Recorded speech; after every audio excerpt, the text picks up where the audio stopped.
In front of me is Samsung Galaxy A50 and today I would like to show you how you can change sleep time to never.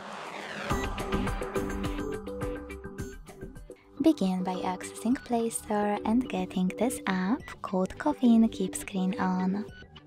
When it's ready, open it.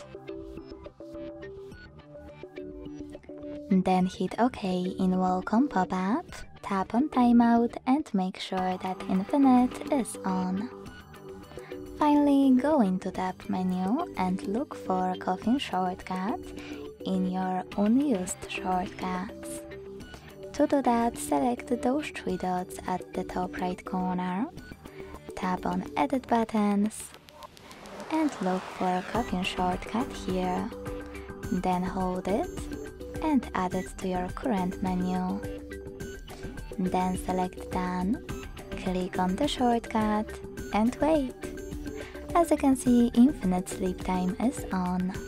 To switch it off, click on the same No Blue tile. Thanks so much for watching. If you enjoyed this video, leave a like, comment and subscribe. Bye!